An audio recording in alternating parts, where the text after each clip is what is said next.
Hey everybody, Brendan here. Welcome back to another video. Today we're going to be covering one of my favorite games from the entire year and maybe one of the best games from the decade, in my personal opinion. There are some pretty cool themes here for those that play Sicilians or even E4, and there's also a fascinating ending position that I won't spoil for us yet. So let's get into the game. This was Kiewra versus Sheng, or Joshua Sheng here, and we are looking at it from the black side. That should kind of spoil what's going to happen and who the victor will be. So e4, c5, knight f3, d6, d4, c takes d4, knight takes d4, knight f6, knight c3, and knight c6. So this is a classical Sicilian. And in this position, bishop e2 is played. So one note here is that generally bishop g5 is what I will quote Shankland here, Sam Shankland, is kind of the only challenging move theoretically in this position. The other moves don't really bring as much trouble to black here, though they are still reasonable as just theoretically challenging. That's just one thing to note. So knight c6 was played, bishop g5 was not, bishop e2 was, and this, again, is not necessarily too harmful for the classical Sicilian, but it's still a reasonable position for both sides to play. Just because it's not trying to fight for the advantage as white, theoretically does not mean it's a bad move by any means. And what Joshua does here is they play g6. So one thing to note here is instead, if bishop c4 was played, g6 doesn't make as much sense here because this transposes directly into the dragon, which is the Yugoslav attack. The bishop is extremely well placed on c4, targeting this f7 pawn, and is very aggressive, and these positions are known to be quite good for white. And yeah, so let's actually just continue on, because there will be a few things to note from these dragon positions very soon. So now again, g6, going into a dragon where the bishop's on e2 instead, and since the bishop's not on c4, if white were to waste a move, then black isn't as worried, because then it's just a full tempo up Yugoslav attack, which feels like black should be okay there. And if they just continue on, again, the bishop on e2 isn't really as challenging as the bishop on c4. So bishop to e3, bishop to g7, queen to d2, allowing future knight g4s, castles, long castles, and now knight to g4. So there's also another move here, which is d5. And this actually shows up in dragon players' repertoire quite consistently, and the idea here is takes on d5, knight takes d5, knight takes c6, pawn takes c6, bishop d4, e5, bishop c5. And funnily enough, this is almost a direct transposition from a regular dragon position, except there is one small difference here. So here, bishop e6 is totally fine, sacrificing the exchange. We'll get into that in a little bit. And bishop c4 is the recommended move by the computer, for example, which does feel a little bit like a waste of time because the bishop was already moved. Now, let's actually look at the transposition from the original position and why that's actually kind of interesting and important. Not necessarily for this game, but general with theory these days. So g6, bishop to e3 instead, knight c6, f3, bishop g7, queen d2, castles, castles, and now d5. So this is normally where you'll see a move like d5 played, where after e takes d5, knight takes d5, and knight takes c6, b takes c6, bishop d4, e5, and bishop c5. We have the same position, but instead there's a pawn on f3 instead of the bishop on e2. Why does this matter? Like, what's the difference? Funnily enough, this position is significantly better than the previous one that we saw with the bishop on e2, and there's actually a huge reason for that. One thing we'd love to do here is play bishop e6, that was shown before, and but there's kind of a problem with knight e4 here, where there's always potential of moves like knight d6 in the position, but why does that matter here and not in the previous one? Well, let's actually take a look. So going back to this position, bishop c5, bishop e6, what if knight e4 is played here instead, where there's no pawn on f3?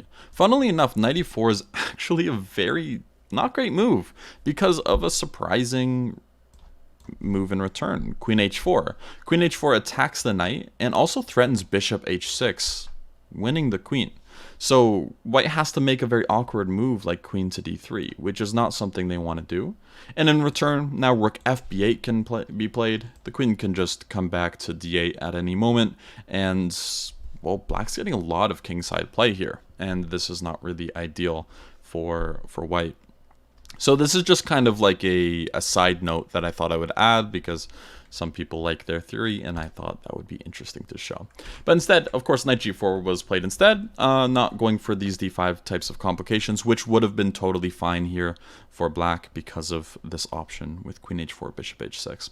So knight g4, bishop takes g4, bishop takes g4. So now black has won the bishop pair, which is always something to be happy about. f3, bishop d7, knight takes c6, and b takes c6.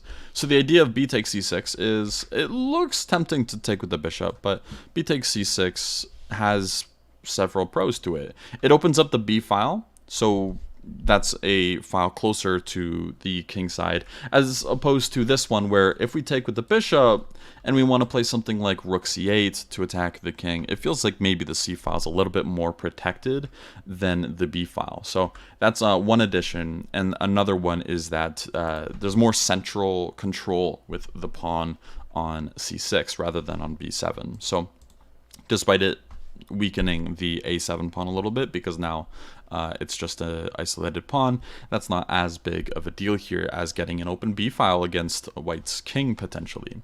Actually, not potentially, that is exactly what happened. So now bishop h6 was played, and black made a very risky move here. Bishop to h8, giving up an exchange, and the idea here is there's an argument that there's full compensation along the long diagonal. So a move that would have been more accurate is a move like queen a5. This is very common in these dragon positions. There's always threats of bishop takes on c3 here. Let's just say a random move is played like bishop to e3, stupid move. Now bishop takes c3, and it's not really advised to trade in these types of positions, as this is kind of a dream scenario for black, because even though it's equal material, this pawn structure for white is much weaker than the pawn structure for black. Of course, the specifics of the moves I played were not great, but the concept is the important part to remember there. So just to point that out. Instead, yeah, bishop to h8 was played, a very risky move, but it ends up paying off in the end. Bishop takes f8, queen takes f8, and now f4. And the idea behind f4 is, well, it's trying to get more central control. One thing we should know is that although white is up in exchange, black does have the bishop pair. So there is arguably some dynamic compensation here, practically, because the bishop pair is generally very good at controlling long diagonals, and that does play a role hugely in this game. So bishop g4 was played, rook d to e1, because if they just give back the exchange, then this dark square bishop is unopposed. This would be worst case scenario for white. Now this bishop is an absolute monster, completely unopposed. Only black could be better here. So yeah, of course, rook d to e1, trying to keep the material. And now bishop g7. So after bishop to g7, there's always ideas. So for example, f5 might be an interesting consideration, and we'll see this later, where this bishop is very close to being trapped, but it doesn't quite work yet because bishop h6. So that was one of the ideas behind bishop g7, is that it could be remaneuvered to h6 here, and the queen or the exchange would be lost after rook to e3. So king to b1 was played instead. And now queen to b8 here, and queen to b8 is trying to use the b file that was opened a while ago in order to make threats against the white king here. And now f5 was played, which is an excellent move because now there's no bishop h6. So this is a bit of a problem for black here. Black ends up playing queen b4, trying to go for some counterplay here because, well, one thing to look at is h3, for example, but after a move like h3, there's always moves like rook b8, which can cause a lot of problems. And if you take, then there's always bishop takes c3. Obviously, there's mate in this situation, but if like b3 to defend mate, then bishop takes c3 here would probably just win the house, actually.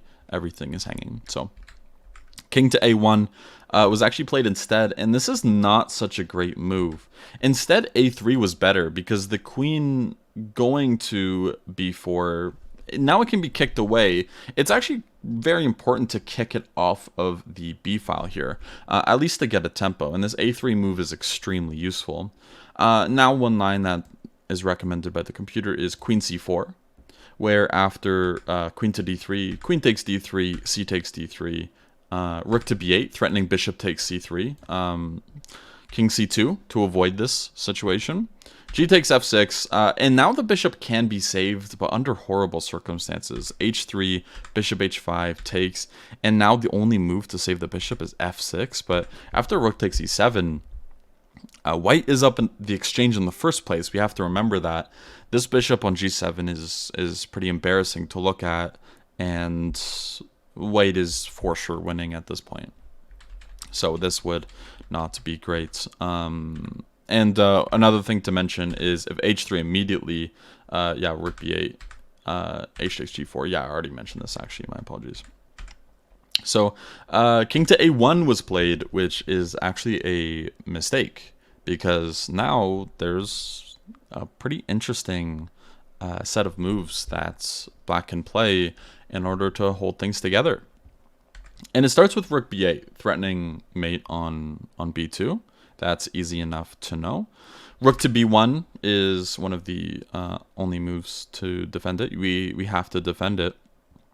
And now there's actually a very surprising move, rook b6. And the idea here is just really shocking to me. The idea is if h3 is played, there's bishop e2, which is very surprising. But the bishop can't be taken because then we take on c3 and then some. We have a lot of attacks against the b2 pawn, and white will be mated in this situation. For example, takes, this is checkmate here. And if you do nothing about this, then bishop takes b2 is coming anyways. So like queen d1, bishop takes b2, you have to take it, and then takes with mate. So this is not a good situation. So bishop e2, phenomenal move. And another move that I looked at was like e5, for example. This was something the computer recommended. Just bishop takes e5. The threats are all still there. If rook h1, just bishop c4, and all of our pieces are playing a huge role in the attack against the white king. There's more than enough compensation actually here. So those are some interesting lines I thought I would mention. So instead, queen a5 was played, missing this rook b6 move, which is totally fair because seeing rook b6 and why it's important is a little strange. Because, for example, okay, fine, what if they don't play h3, which is arguably, not arguably, it is actually a mistake. But there's other moves that can be tried. For example, rook he1 now prevents bishop to e2. But black is fine here. It's actually an equal position after rook a6. And the idea is h3, queen to a5, threatening bishop takes c3, and then checkmate. a3, and now queen to c5. A little funny maneuver there. And the idea is we always have these ideas of taking on a3 with some sort of checkmate now. E5 is recommended, then bishop takes f5, and yeah, after this we could even end the line and know that black should be okay because they're going to be winning the e5 pawn. You can't really take because if you take, then there's problems with rook takes on a3 here. Rook takes a3, let's just point that out, takes, and this is actually checkmate because the bishop on g7 is playing such a crucial role in the attack as it's a monster. yeah, so this queen a5 to c5, very, very funny. And one of the lines went, yeah, I was looking at g4, bishop e6. E takes d6 is bad, of course, but rook b to d1, bishop takes e5, king b1, rook b6, and yeah, this actually looks excellent for black. I would prefer black practically in these positions. So just a sample line there. But okay, queen to a5, and this misses the chance for rook b6. But now h3 was played, and this isn't actually the right time for it. So after h3, there's a move possible that is actually very, very annoying to deal with. And can you find the move? So the move here is rook takes b2. And the idea of rook takes b2 is mainly because of how strong this bishop is. That's the whole argument. This bishop on g7 is so strong, it's worth a full rook here. Because after rook takes b2, and then bishop takes on c3 here, well, we're down an exchange, but actually, we're down 2 exchanges, my apologies. We're down an exchange here and an exchange here. But this bishop is so strong, it's actually just holding everything together. So white should be fine after queen to c1. And the line here is bishop e2, king b1, bishop c4, h4, bishop d2, queen c1. And yeah, and then you just get a repetition here, which is kind of funny to look at, but turns out white is just okay with this shuffle, because there's always like threats of like queen h2 or h5 or something, and like these rook b8 checks. But it all has to come with check, and whenever bishop d2 and back to c3 is played, you have to watch out for this threat of taking on b2, for example. Anyways, so queen to d3 was played instead, and funnily enough, now it's actually just lost because of starting with queen to b4. And after queen to b4, it's actually quite surprising that now after rook hb1, again, up 2 exchanges, but everything is just completely paralyzed, and the position is totally winning for black. Now, I would like to ask an exercise of everyone. What do we play here as black? And the move might surprise you. So the move here that was played, a5. This is some style points here. Why is a5 so good? The bishop's hanging on g4. Let's take it. I would just like to remind you that this is totally winning for black, despite being a full rook and an exchange down at this point. There are a lot of pieces on the board, yet a theme is going to occur that doesn't look like it's possible in this position. So, what should black play now? a4, right? And maybe the theme is now seen by you all. There's actually a Zugzwang happening here. a3 is the next move, and well, then it's going to be a checkmate. So queen d1 has to be played in order to avoid a3 at least checkmating white. a3 anyways, of course. Queen c1. Now what do we do?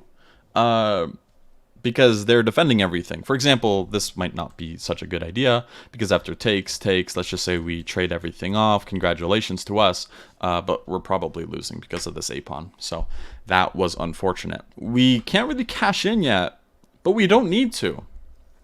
What does white do in this position? That's right, nothing. White cannot make any moves with this rook because it's pinned. White cannot move this queen, because if they move the queen, then there's a mate on b2. So yeah, a3, queen c1, and let's just say, well, queen b5 was played. If they move their queen, there's a mate. So they can't move their queen from they cannot move their queen from c1. They cannot move their rook from b2. They cannot move this pawn because it's blocked by the bishop. They cannot move this rook because this rook is also defending the mate, and it's also caved in because of the other rook and the queen. And the king can't move because it's blocked in from these two pieces that can't move, and because of this piece that can't move, and because of this piece that can't, the pawn that can't move, and of course this pawn that can't move. None of these 6 pieces can move, and it's just because of these 3. That's incredible. A bishop, a queen, and a pawn are dominating 2 pawns, a king, 2 rooks, and a queen. So all black needs to do is wait until white's in Zugzwang, and that's exactly what happens in this game. The move g5 was played, and queen b4, f6, e5, g3, king h8, g4, and now king g8. And amazingly, the position is just a complete Zugzwang now. There are no more waiting moves for white to make. White has to move their queen this move, and that is why they resigned. That is a beautiful middle game. This is arguably a middle game Zugzwang that is extremely rare, and that is why I consider it to be probably one of the best games of the decade, let alone of the year. Because again, let's just say any move with the queen to f1 here, bishop takes b2, rook takes b2, and now queen takes b2 with checkmate will occur. So it doesn't matter where the queen moves, the game is over, and that is why Kiewra resigned in this position. Beautiful game. Congratulations to Joshua for this absolutely again, beauty, this masterpiece of a game. And that is going to cover it for this video. I hope you guys enjoyed, and I'll see you guys in the next one. Have a good one. Bye-bye.